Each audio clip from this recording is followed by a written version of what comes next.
Hey guys, happy Tuesday. Time for Tuba Tuesdays. So this week I'm going to talk a little bit about networks. The frustrating thing is networks. So a lot of people know that staying in network is going to save you the most money. Because even if you have a PPO, in order to access those benefits, you have to meet a much higher deductible. Usually it's double than your regular deductible before benefits will kick in. So here's some of the frustrations with networks. Obviously, we try to look and make sure your doctor's in network.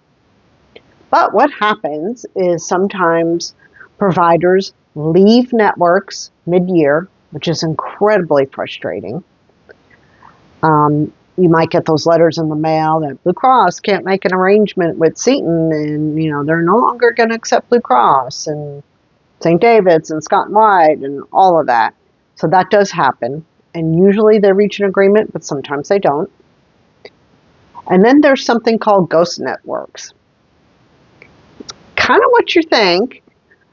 So if you've ever tried to find a provider in your portal and you pull up cardiologists and you get a whole list of cardiologists, great, there looks to be 30 cardiologists in my area. You start calling. You will either get, yes, we're taking new patients, we're scheduling about 5 to 6 months out, no, we're not taking new patients, or we're not in network. What the heck?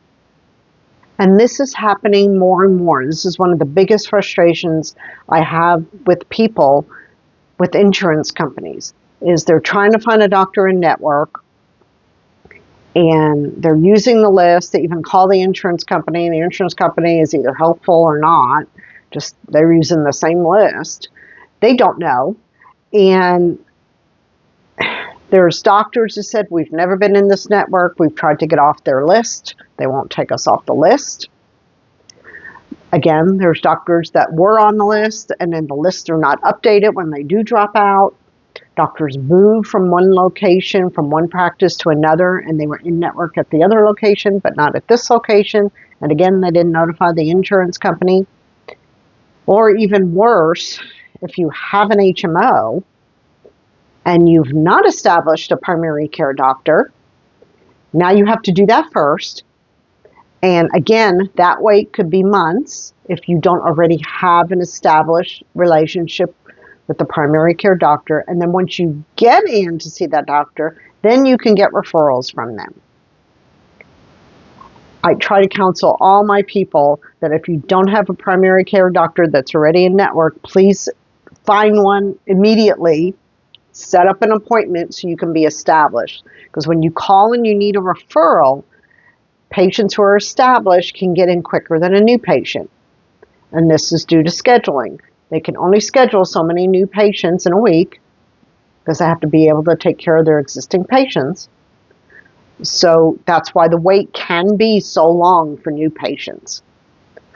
And with other specialties, cardiologists, neurologists, nephrologists, in our area, or depending where you live, sometimes there's just not enough.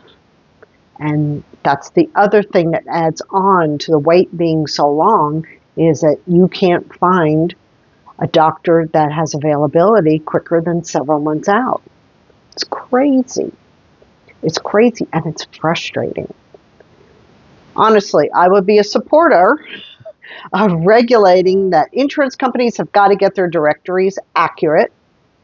The providers are required to report to the insurance company, making sure they're removed from the network, fill out a form or whatever that they can prove that they did their part.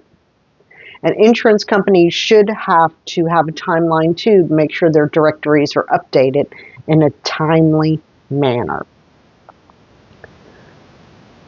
So I feel your frustration. I understand it sucks. But this is the system we have right now. And just trying to do everything in your power to mitigate the frustration later on is what I try to help you do. So until next week. Peace out.